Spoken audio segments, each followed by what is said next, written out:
La chute de l'Empire ottoman n'a pas immédiatement conduit à l'indépendance arabe tant attendue au Moyen-Orient. Pendant la Première Guerre mondiale, la Grande-Bretagne et la France avaient fixé en secret leur zone d'influence dans la région avec les accords Sykes-Picot.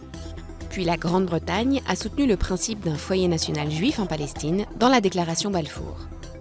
Dans la lutte contre l'impérialisme européen durant les décennies suivantes, le nationalisme arabe va éclipser des tensions récurrentes dans la région, entre les musulmans sunnites et chiites, ou entre des groupes ethniques, comme les Kurdes, qui réclament un État indépendant. La proclamation de l'État d'Israël provoque la première guerre israélo-arabe, et le conflit israélo-palestinien se poursuit aujourd'hui autour du statut des frontières et des territoires occupés.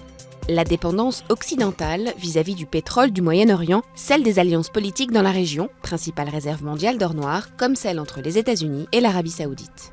Malgré le soutien apporté à Bagdad durant la guerre Iran-Irak, Washington et Riyad conduisent l'offensive pour chasser l'Irak de l'émirat pétrolier du Koweït durant la première guerre du Golfe. Après le choc des attentats du 11 septembre, les États-Unis envahissent l'Irak au motif, discrédité depuis, qu'ils détenaient des armes de destruction massive. Après quasi 9 ans d'occupation, les derniers soldats américains quittent l'Irak. Dans un climat d'instabilité, les révoltes du printemps arabe renversent plusieurs dirigeants dans la région, la guerre civile s'ancre en Syrie. Les violences confessionnelles et les conflits internes ont favorisé l'émergence de groupes djihadistes comme Al-Qaïda ou plus récemment le groupe État islamique.